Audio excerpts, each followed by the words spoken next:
When you first saw me doing that little show, and we were talking about on the TV, and the creativity and the problem solving, and then you rang up or you reached out and got in touch and said, "I need some of that here." What part of it really grabbed you? Oh, it was the fact that the kids were being challenged in their thinking, and they looked to me like they were running their learning. Yeah, they were leading their learning. And that's what I want here. I want these kids to be able to show us what they want to learn. Yeah. You know, not learn what we tell them to learn. Yeah. That's not learning. Yeah. I want them to be actually telling and showing the teachers, this is what I want to learn, this is how I learn. Yeah. And help the teacher to facilitate shape learning. And guide that, right? Yes. Yeah. And that's what I saw. Oh, mate, I'm going to get a hold of this guy. And so that was the thing that lit up in me. Yeah. And because I know we don't have critical thinking, analytical thinking to that level. It's more about, down the bottom, it's repetitive learning, because they don't have strong reo, very minimal reo, if any. Yeah. And then it's growing that as they're coming through. So we're behind the 8 ball already. Yeah. So a lot of the stuff we're doing is waiata, haka, karakia, ruruku, which is fine, because that's teaching them how to get their words around the pronunciation, the vowels and consonants. And then it's about giving them confidence to speak into their Maori, which a lot don't have. Right. Because they don't have the grammar and the vocab. Right. Yeah, because around that I talked about, because when we did meet and I came down here with Adam, I think it was, I was saying, look, you were saying, what's your real mission, or why are you doing this? What's your purpose? And my purpose is, I guess it gets quite personal, but also I know that I didn't grow up believing that I was a confident, creative human. I had no idea. Yeah. Zero idea. No one told me. I had no experience of doing that.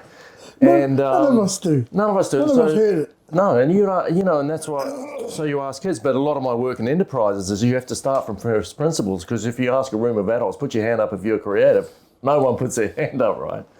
And you go, okay, we might have got away with that, but we're not going to get away with that in the future. Yeah. And the sort of future we're educating and growing these kids and preparing them for the capacity to think creatively, to solve problems, to innovate, to venture yourself, to hustle, and to find different pathways forward, because it's going to be a very different environment, both in terms of problems to solve, but also the nature of work and robotics and AI and technology and all of that.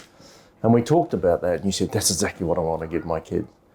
But really interested in how, and of course I said, I'm really open to it, but I don't know how that works in a te reo context or in a Kura Kaupapa context. Yeah. So how do you see those two worlds? Because at one broad way, it's the Western world of creativity and innovation, marrying a world view and a Kura Kaupapa, and finding ways to nurture and benefit from both. Well, let's go back a few centuries. Yeah. Yeah, good. Our old people, they were creative and innovative. Yeah.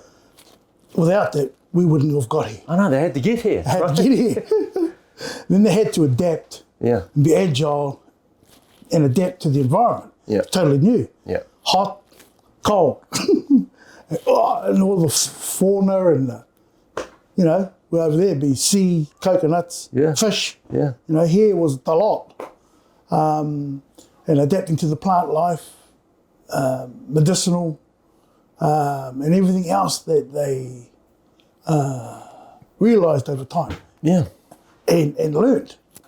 So what I'm saying here is, it's not that we don't have it. We got it all right. It's just that we've kind of been put on limbo with the way that the system has kind of helped us learn and not help us learn. Yeah. And so a lot of our traditional way of learning has been sort of put to the side. So now comes along kohanga reo, Kura Kaupapa, Kura Aiwi, whare wānanga, and it's now reviving that whole educational methodology that our old people had. And you can see it when they become adults.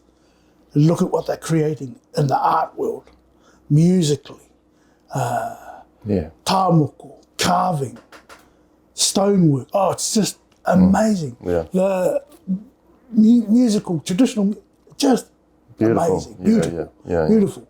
And now Wakaama, we're on the water now, so we can go backwards and forwards to the islands the way that they did. So we've rebirthed all of that. So I want to try and get all of that out of these kids. That's sitting in there. It's in you. But like you say, they haven't been told this. They aren't reminded that you come from a lineage of people who are amazing innovators and creatives. So that's really where I'm coming from. Because we had to have it. There's no two ways about it. What's happened? What's caused that breakdown? And I think it's our transition from traditional to colonised, and then trying to live in that space. That way forward, and then trying to create a way forward where really a lot of it's already stacked up against us. Now we've become so dependent on the coloniser that we don't know how to. So, and we're just going to get further and further down the tube. We don't know how to get ourselves out of the hole that we're in. You know, gang members, I'm going to go because it's easier for me to go there. I don't have the skills to go here and create a pathway here. That way, So I'm going to go here. And they love that. And so there's that. Then our whānau who don't have the acumen to financially get ahead and support their families. They're on the borderline. Can't even pay the rent and that's it, nothing left. You know? So a lot of these kids come from the space. And I want to paint a picture for them while they're here so that when they become adults and confident, because they still don't know that, but they will when they get out there. Something happens to us when we get out and we, oh, gee, I get that. And those who don't, oh, well, we just carry on with the same pattern of living that we've had and so and seen growing up and modelled to us. But the ones that get it, and there's a few in there in my year 12s, the year 13s have kind of fallen off the bus, but they were never kind of in the mix because they were showing me that they didn't have the attitude and the desire to want to do it. But I've got some good year 12s, solid. Two girls, and four boys. They're another great. And so we can see the attitude. Like, here's this guy, it's on the weekend, we got kapahaka. So these kids are doing kapahaka Friday night, sleep, Saturday, go and play sports in the morning, come back, kapahaka, all day Saturday, all night Saturday, sleep, Sunday, kapahaka, then go home. This has been going on for maybe 3 or 4 weekends on the trot. These kids come to school and they're wasted, tired, whacked. Even my team, because my staff got to go down there and sit there and make sure that they're behaving. Nobody gets paid extra for this. So these kids, I know they have it. We've just got to open up a doorway for them to see it for themselves. And some of them getting, because some of the kids that come up, then they're really not well prepared literacy-wise. And they can't write essays, and it's just getting their thoughts down in some sort of order, and it follows, makes sense. There's an introduction, a middle, and an end. Just some basics. And we haven't even prepared them for that. So that's what's going on up at the year 10, 11, 12, 13. 12s are okay now, they've kind of got it. 11s are starting to get it, but the 10s, it's starting again from scratch. First principles, and so that's what my wife's been doing up that end. But what you're offering is an opportunity for us to trial and pilot and see where we end up, because I don't see anything else on the horizon that I scope and I'm looking at, and wherever I go, I can't see anything. So when I saw what you did on the TV that Sunday night, I've got to get this guy. Well, because since then we've talked, and tapping into what you're talking about there in year 12, 11, 12, 13, and then leaving, a big part of, I look at creativity and innovation in 2 ways.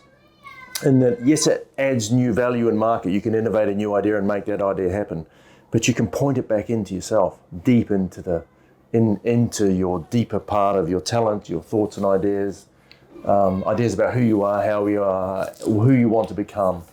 And at that level, I talk about the capacity for creative thinking to a being. Ultimately, it's that idea of agency, personal agency, what you call mana mutahaki.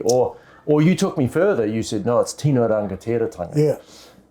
Which was that notion it's about I have agency where I stand in my place to become the best me I can become. Sovereignty over self. Sovereignty over self. Talk a little bit about that, because the way you described it to me was mind-blowing, you know? When I was coming through the ranks and seeing all of this, what do you call these radicals and these marches and all this, you know, all I saw, tino rangatiratanga, was this guy holding this flag and tino rangatiratanga. But when I got it for me, it was about where I come from. Yeah. Hold your space and hang on to all those teachings that your old people modelled, shared, wānanga, talked about in the house, and outlive that. Yeah. All the fights and the struggles that we've had at home with local council, local government, all my 63 seasons on the planet going around the sun. That's all I've heard from a child. Now, when I became an adult, I took on the mantle because I could see the inequality. Yeah.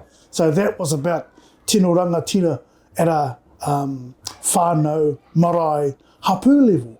And a group of us got together to start this journey of education. So I've hung in there and stayed in there since 1994. And it wasn't a plan or anything like this. It was something that happened that I saw in my kids. I wanted them to be able to have this tino rangatiratanga for themselves in terms of having their own language, being able to speak their language. Yeah. I didn't get that. I didn't have exposure to that sort of level of learning that until I went to college. Prior to that, it was whenever we were at the marae, tangihanga, but that was more formalised. Reo, whai kōrero on the marae, waiata, and karakia. Right. No reo in the kitchen. Not an everyday language. Nah. So that's how far back our language got wasted for us. So the tino rangatiratanga for me was now having, sovereignty over self and knowing that the decisions that I'm making for tomorrow are for the benefit of myself, my children, my grandchildren, my whānau, my hapu, and now that I'm here, this is my extended whānau. Yeah. So everything that I do, sometimes I fall over. Sometimes I have a bad day, a bad season. But even in that, there's tino rangatira in that because why? Opportunities to grow and learn. I might have gone left when I should have gone right. You might think about going left the next time. Yeah. And so that's helping you in your journey of finding that sovereignty for self. Yeah. So that's kind of where I'm at with it. Then you have, at a wider level, you got your whānau, hapu, marae, iwi. And that's when I first sort of used to see it when I was a lot younger. This guy walking down the street with the flag and the Confederated Tribes flag, with the red, black and white. Tino rangatiratanga. So, and I thought that was pretty cool. I thought, this guy. Yeah. Me. Yeah. And I just saw a clip on YouTube of a guy, he's no longer here now, Tupoho man. But to look at him, you would think he was uneducated, hopeless, no idea what he's talking about. Now he's talking to the Waitangi Tribunal. And he tells them, I'm not a good speaker or an eloquent speaker. I'm not bright. But it saddens me to be here talking to you people who I consider thieves. Because you've taken my land and I've come back to my land to talk to you, to tell you what you've done. And well, straight off the bat, that's tino rangatiratanga right there. Yeah. Well, he's no longer here now. And he's a Tupoho descendant. And that's where my wife's from. And they're pretty cool. And So I've got an ancestor down here called Te Rangihiwi Nui Te Kepa. That's his name. And his mother's from here. And he helped the colonial forces track down Te Koti. Really? And there's a saying, when I've been, because I lived in with my wife for 3 years up where we were. She was the principal and I was her gopher guy. Yeah. And the other way around? oh, no, she's still the leader. She's still the boss. Yeah, I know. And, sitting amongst her people, because they're all native speakers, right? Yeah. And then you hear the history of some of her accounts, and one was this guy, Te Rangihiwi Nui Te Kepa. Oh, that's me. So I'm listening. And they go, we'd rather have Te Kepa than Raha, this fella called Raha. Rōpata, Raha was his name. So when they were trying to find Te Koti, this guy, he's from the East Coast. So when they're talking to the colonial forces, we want to deal with Te Rangihiwi Nui Te Kepa, not this guy. So what he used to do is he'd throw the babies up and he'd catch them on the way down on Hey? Yeah. So this is me, I'm listening to these guys talking on the marae. This is how they, amazing. I don't hear that kind of stuff when I go home.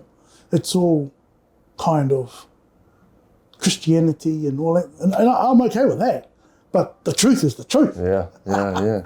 And that's how they relate to their sovereignty, Right. through what they've gone through, and Right. they're still living it today. Right. And I went, wow, is that right? So there's this fella called Raha, Rōpata Raha. He was another one that was helping the colonial forces from the East Coast to track down Te Koti and try and catch him. So I was really glad that my ancestor did what he did, because we're kind of like mates. He's looked upon as a kind man. Yeah. Compared to this other guy. Yeah. And he was the guy that allowed us to be where we are and live in. Because I'm originally from up here. Mm. But I grew up down there. Yeah. In Levin. And if he hadn't have done what he did, taken all of that by force, we wouldn't have anything today. So again, there's another example of sovereignty. Yeah. Timoranga tiratanga. Yeah. And it's all about that self-determination and owning that for yourself. And so if we can give this to these kids, Exactly. now, it's not just hold a flag, but live it out in your own. Well, that's where I've tried to connect in New Zealand with the ministry and in different Kura around it's this idea of localized design. So ministry is one thing, but actually just going in and working with schools and trying to give kids the knowledge and the framing of the world, but then localize that here, because place-based learning really matters. Oh, yes. And then if they can learn, like we did yesterday, and go to the local recycling centre and understand that knowledge, and then come and apply that knowledge to have an idea, and then that gives them an experience of using their creativity confidently. They have to present it right, so that's another skill that they're trying to learn and develop. No matter where it is right now, they can know that they can stand there, right, in their space with that sovereignty of self and go, this is my idea. This is right. Regardless of how good it is or not, it doesn't matter. Yeah, just own it. Yeah, own it. Yeah. And knowing that it was their talents that created it, with their collaborating with their teammate. Yeah. And then ultimately, in terms of innovation coming real, some of those ideas you can actually prototype or make happen. Right. That's where I'm trying to come and support. Yeah, no, that's great. You're really got a hard job with the ministry. Yeah, that's the hard work. Yeah. They really don't even know what they're doing. They don't. A lot of what they're doing now in trialling, place-based curriculum, blah, blah, blah, that's all come about through Kura Kaupapa, Kura Aiwi, because that's where we are. We've been doing this since we first started. Yeah. It's not been any different. Yeah. We've not adopted the other way. We've had to do it for the funding side of things. Yeah. But those Kura who have excelled have really driven deep in there. Yeah. We ain't quite there yet. Right. We're getting there. We've done a lot. Well, this is my interpretation and observation since I've been here in 2019. Because we're not running a place-based curriculum that's owned by Tupoho. By Tupoho, yeah. We're running Not yet. No, not yet. Not yet. Not yet. We're running the ministry led version of that, yeah. version. Well, it's not even close. Right. Not even close. Right. You know, because they still want to tell us how to do it. Right. It don't work like that. And so, yeah. And so part of the bit that I'm trying to still work out is because it's more like for someone like Caleb, etc. I can just go, here's the experience, here's the narrative of the experience, here's the resources. How would you put it in there? See how it works for you to put in there. And because I was saying, how does this connect with what you're trying to do here? And you were talking about your values, and that mostly it's connecting at that wānanga level. Yes. So I consider wānanga like more of a principle rather than a value. Yeah. Same with oranga, because that's the outcome we're looking for. How do we find it? We go into the beta side of ourselves. Yeah. Hey, because that's where all the emotions and everything's sitting. Ihi, wehi, mana, tapu, noa, Maori, wairua, all that stuff affects our emotions and how we respond. Yeah. And then if we get that, we get a makurangi graduate, we get a makurangi or a tupoho staff member, Right. adult. And knowing that I could regulate myself by following this process. And again, I suppose that's helping me to determine my own tino rangatira. Yeah, your own sovereignty. Your own sovereignty. Because it's not only because it's also realising yourself, right? That might be a good place to start with the staff. Right. Because they don't see it like that. And here's the reason why. Because I don't know how to teach ihi, Right. wehi, mana, tapu, noa, Maori. No, you don't teach it, you live it. You let it come through. You let it come through. Yeah. And then you'll know whether you're on the right path or I'm not on the right path. Yeah. Because ehe and wehe, one's power, isn't it? Yeah. Well, those are pretty minimal Expressions of it. Yeah. So that we could just get past the MOE requirement. Right. But when you drive down deep into that, it opens up a whole world of what makes up the internal self side of any human being. Yeah. Not just a Maori. Yeah. Anybody. Yeah. Yeah. The internal self, and then how you realise that. Yeah. And of course, I'm trying to support by realising it through a creative problem-solving lens. Right? And you hit on it with alpha and beta. Yeah. And so I get that. Yeah. And then I've been at some real learning classes. It's called the subconscious. Yeah, right. Yeah. The emotional part of ourselves, because that's the part that gets angry or sad or happy. Yeah. And so how does that happen? Yeah. Now, do you teach that? I think you realise it when you see it happening. Yeah. Oh, Jim's angry. Yeah. How do I know? Because he's chucking all the toys out. Yeah. So we've got to keep a space safe for him so he calms down and realising it. Yeah. But we're not drilling down in there deep enough. We step out to the side, which is one step over, and we're using strategies to help us get there. Yeah. But we're not really focusing. They'll say that they are, but I'm not seeing it in the way that we could measure this. Right. How could we measure it? We could video. We don't even know if it's going to turn up. But except that, just like now, we could put the camera on, whatever, no longer than 2 minutes. So I'm getting them to be normal practice to do this, because this is all helping me give evidence of their performance as teachers. Yeah. And then when I look at the class and look at the kids, see how they're reacting, tells you a story without even, and then I can do one-on-one. So what do you tell me what's going on here? Yeah, right, yeah. How can we improve what's going on? And let them see the sovereignty and all of this. Yeah.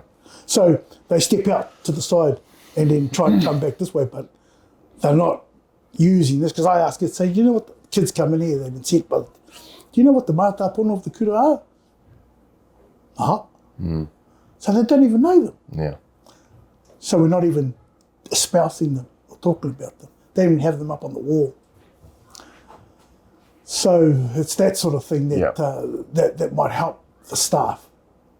I don't know, I'm just chucking this up, thinking out loud. But they're not operating on a daily basis from there, which is what we should all be singing from the song Same sheet. Yeah, same yeah. sheet. Yeah. Then after that, you've got the iwi education strategy, ngā puku o te awa tupuna, and then TAM stands for Te Aho Matua, which is the Kura Kaupapa Maori Charter. Right. Yeah. That all has to be at that front end. Right. And when I go through the iwi education strategy, it's all based on that piece of water that runs from the mountain out to the sea. And when I draw down a little bit further, I didn't go deep. It's talking about the seasons, what's happening on the awa, the changes seasonally, what foods can you access, and then starts from there. Right. But it's that wide that no matter what we do here, It'll fit with it. we'll fit in. Yeah. Yeah. And then the latest revelation for me is not to go to the MOE curriculum documents, which are these. So I purposely chose that one, and this one, well, because we're already doing it. I chose those because I wanted them to get out of the classroom and not stay in the classroom all the time. Yeah. So we're kind of getting there. But what I've really realised, we need to have kaupapa here first that ties all of that together. Yeah. Yeah. And that's what I found just this year was the awa was our kaupapa. Ah. And how does it link and join? And flow everything through, right? Yeah, Because well- it's flowing anyway. Yeah, well, yeah. it's doing that, mate. Yeah, yeah. So there's a great example, Yeah. you know, of how we should be utilising the curriculum rather than teaching the curriculum in silo. Yeah. So maths, well, science, art. Yeah. One kaupapa, let's do all the art based on learning about that piece of whatever it is we're doing. Yeah. All the science is geared to That that. same thing, yeah. Yeah.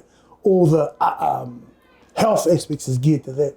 All the social studies is geared to that. New Zealand histories is all talking about this kaupapa. Yeah. Kaitiakitanga, for example. Yeah. You know, innovation, creation, creativity, art, whatever the kaupapa is. Yeah.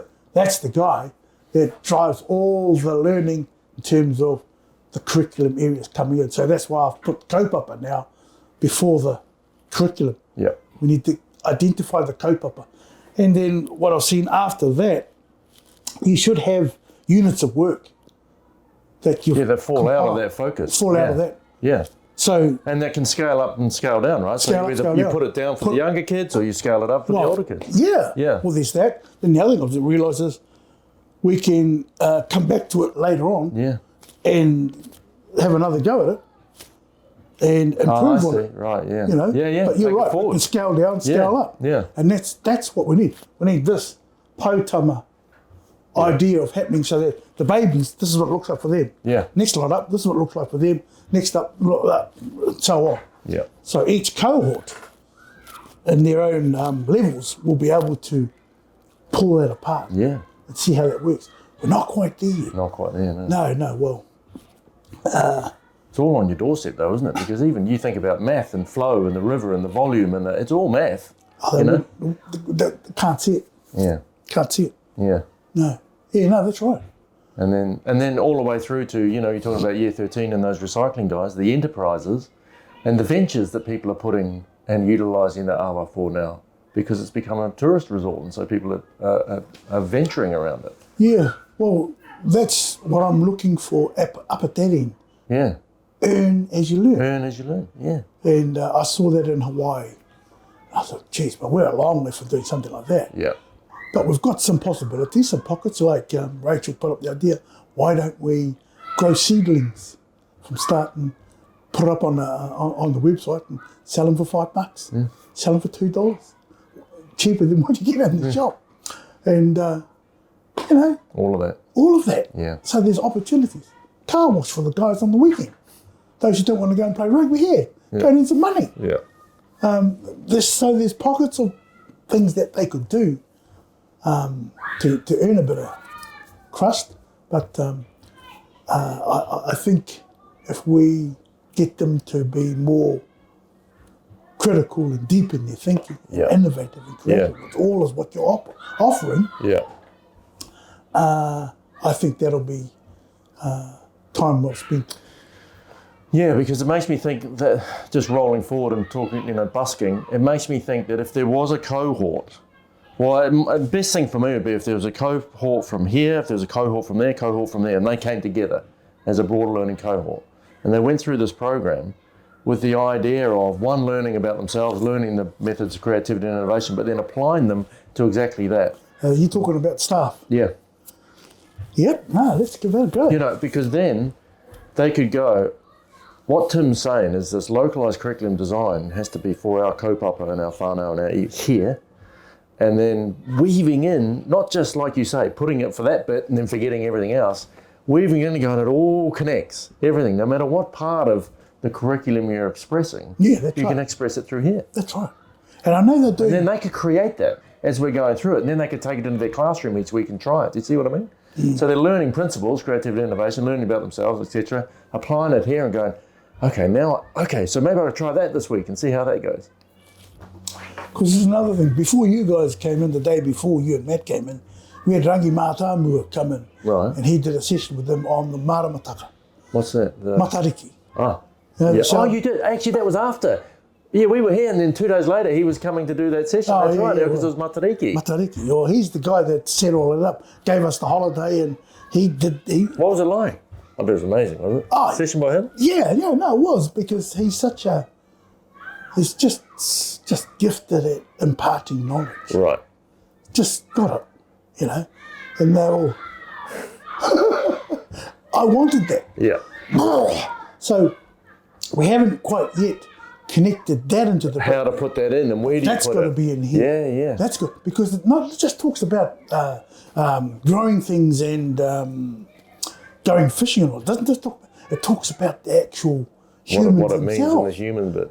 At certain phases of the moon, there's optimum level of learning. Right. At other phases of the moon, don't even go there. Right. Because the needy guys, they've got even more needy. Oh, really? Yeah, so I was just amazed. So he wrapped that all around the moon impacting an individual's emotions and the circadian rhythms, right? Yeah, all of that. All of that. But that's come from a local stargazer, and we got her in to talk to the staff, and so she's practicing that, but it's on a localised level. So she's the one that we want to tap into. Yeah. But she's been hard to get a hold of. Well, it's from that one that I was able to get, somebody's taken my bloody calendar. I had it up there and had all that stuff. Right. Even suicide. It spoke about that. It can that. peak and drop, peak and drop depending on the mood. Percentages and research done about it. I was just, what? Really? So we need to be in rhythm with that. You need to be in rhythm with that. And utilising everything that we can to help these guys perform at the optimum level. Yeah. And when they're not at there, don't beat them up. Don't try, no. Send them out for a run. Yeah. Get outside. Don't get your hand, dig a hole or do something. But don't try and do this. Yeah. We're hurting them more than helping them. Yeah. And so there's a whole lot of connecting things that could go on here with what you're going to offer.